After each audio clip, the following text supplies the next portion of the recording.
السلام عليكم ورحمة الله وبركاته. ازيكم عاملين ايه؟ يا رب تكونوا بخير. النهاردة فراخنا في عمر 35 يوم. هنوزن مع بعض ونشوف الأوزان بتاعتهم عاملة ازاي. انا لسه ما اكلتش وما شربتش، يعني انا لسه ما عملتش اي حاجة، لسه السقايات والعلافات اهي مرمية في الارض قدامكم اهي. اول حاجه بقى عشان نظبط الاوزان من البدايه، ظبط الاوزان بيبقى من البدايه ازاي؟ يعني اهم حاجه التدفئه تكون كويسه، والتهوئه تكون كويسه، والفرشه تكون كويسه. في البدايه ما بيعوزوش تهوئه كويسه، يعني كويس تدفئه عاليه بمعنى اصح. تهوئه عاليه، بيعوزوا تدفئه وتهوئه اقل. طب انا مش عارفه اظبط التهوئه والتدفئه، اظبطهم ازاي؟ اروح اجيب لي ترمومتر ب35 جنيه، بيبقى فيه دايره من تحت كده، بيبقى فيها دي علامه التهوئه. والترمومتر من فوق بيكون فيه التدفئه، اللي هي الزئبق الاحمر ده. هحاول ادور لكم عليه، ثواني كده هبص عليه. هو الزئبق بتاعه اتكسر، بس هبص عليه اوريهولكم. المركبه اللي هناك دي، وكنت هتعب جدا عبال ما الاقيه، بس انا هحط لكم صورته على الشاشه قدامكم.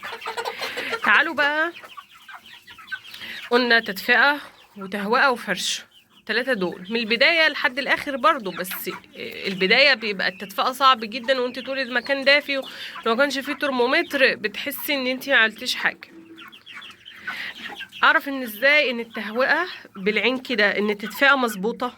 اول حاجه الفراخ منتشره في المكان كله، مش متكومه ولا حتى لو نايمه وجنب بعضها، لا، تكون مفروده كل فرخ لوحده، فارد رجله.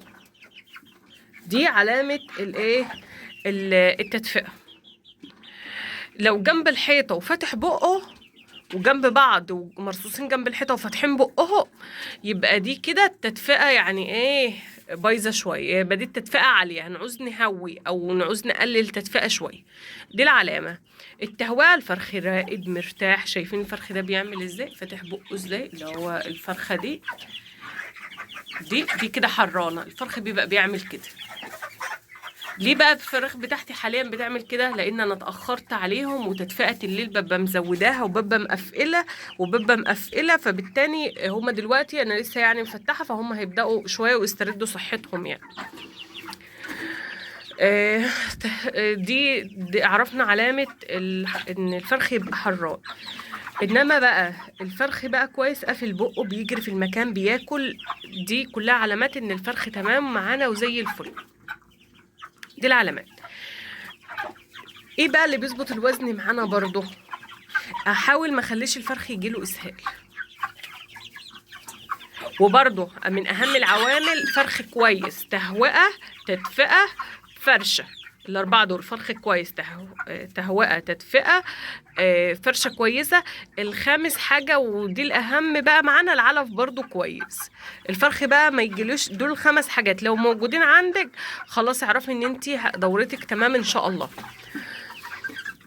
اجيب فرخ كويس ازاي؟ اجيب من مكتب موثوق فيه، مكان موثوق فيه، الفرخ عنده حيوية ونشاط وحلو كده وابن ناس، تقلبيه يتعدل قدامك تاني. دي العلامات. تاني حاجة بقى، الفرخ، اوعي الفراخ لما يبقى عندك داخلين على 30، كملوا 30 يوم، اوعي تذبحي. اوعي تذبحي طالما الفرخ كويس يعني الفرخ معاكي كويس وصحته كويسه، ما تذبحيش. لان ما بعد ال30 دي هي زياده الاوزان. يعني اللي فات كله كوم، واللي جاي بقى كوم، يومه هيبقى بيومين. وبصراحه الفرخ بيبقى ناشف برضه وبيبقى كويس. دي علامات. اوعي لو الفرخ كمل 30 يوم تذبحي، لانه هيجيب، اللهم بارك، كل ما يقعد هيجيب. دي فتره المكسب بتاعته، انت كده بتخسري في الفرخ. دي فترة المكسب بتاعته جاي. اعرف برضو الفرخ هيزيد معانا لسه ولا لا ازاي؟ تبص في الفرخ لو فيه الريشه الصفرة اللي هي لسه دي الوبريه دي في دماغه او في كتافه. شايفين الفرخه؟ يعني عايزه اقربه لكم في فرخه اهو. شفتي الشعر اللي هو ايه الاصفر اللي مصفر اهو الواقف ده، الشعر الوبري اللي هو بتاعه، وهو لسه كتكوت لسه في دماغه اهو. يبقى لسه الفرخه هيزيد معاكي، لسه في دماغه اهو. يبقى لسه الفرخه هتزيد معانا وهتجيب معانا. دي كلها علامات. تعالوا بقى نشوف الميزان بتاعنا بتاع عمر ال30 يوم. طبعا احنا قايلين ان الفراخ اللي معانا عمر 35 يوم بالظبط. امتى اعرف ان الفراخ كويسه؟ لما تبقى عند عمر ال30 يوم. لو الفرخ من 1.5 كيلو وطالع تمام، المتوسط بتاعه. اقل 1.25 كيلو ماشي نوعا ما، انما اقل من كده يبقى فرخ ضعيف قوي. انما 2 الا ربع 2 مثلا اللهم بارك 1.5 كيلو برضو فرخ تمام وزي الفل.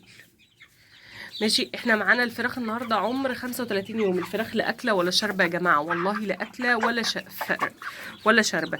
اهو حصلتهم فاضيه اهي خالص. احنا ظبطنا الميزان اهو، ظبطنا الميزان اهو معانا. تعالوا بقى هنشوف واحدة واحدة مع بعض الميزان عمر 35 يوم. الأوزان اللهم بارك اللهم بارك اللهم بارك. الفراخ لا أكل ولا شرب. الفرخة أهي كمان بربارة. بصوا يا جماعة 3 كيلو 3 كيلو 300. قولي 3 كيلو وربع. 3 كيلو وربع. 3 كيلو وربع ليه بقى؟ وهي لا أكلة ولا شاربة، يعني هتبقى 3.5 على 35 يوم. الناس اللي بتقول الكلام ده كدب يا جماعة، وانتوا بتقولوا مش عارف ايه. والله الفراخ دي يوم 35 لهم 35 يوم بالظبط. انا دابحة امبارح واحدة 3.5 لا كانت رجلها فتحت مني. ماشي. النهارده 35 يوم غير يوم الاستقبال. لو هنحسب يوم الاستقبال قولي يا ستي يبقى 36 يوم، مع ان يوم الاستقبال ما بيتحسبش. الفرخة استقنيصت اهي ورقدت مكانها. تعالوا بقى نشوف حاجة تانية معانا. ده ديك اهو 3 كيلو الا ربع. 3 كيلو 700 اهو. 2.700. لو اكل هيوصل لل3 كيلو. 3 كيلو الا 100 اهي. 2 كيلو 700. وعن شرط هو ديك، يعني مش شرط ديك او بربارة. 3.5 بربارة، واللي انا دبحها امبارح بربارة. يعني مش شرط عندك الديك يعني بيبقى بيجيب اوزان او بيوصل لاوزان. تعالوا نشوف بقى حاجة تانية عشان ما نطولش وقت الفيديو، عشان الفيديو كده طال اهو. بالراحة بالراحة. انا والله مش عايزة اقفل الكاميرا عشان ما تقوليش انت بتنقي. انا مش بنقي والله. الفراخ كلها احجامها قريبة من بعضها، مفيش تفاوت اوزان. وده ديك اهو اللهم بارك برضو زي الاولاني 2 كيلو 200 جرام. يعني هو اصلا مش معمول على الميزانة كباب اهو ما شاء الله اللهم بارك. ثواني كويس. 3 كيلو 300 جرام. 300 اهو. ماشي. ناخد ايه بقى معانا؟ تعالوا نعدل الميزانة عشان ساعات احنا وزننا دي وزننا دي وزننا دي. ناخد واحدة دي ضعيفة قوي بس برضو دي اضعف حاجة تعتبر.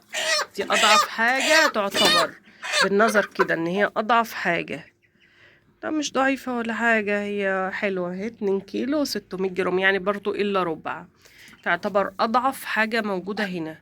2 كيلو 3 كيلو الا ربع. مالك يا حاج؟ 3 كيلو الا ربع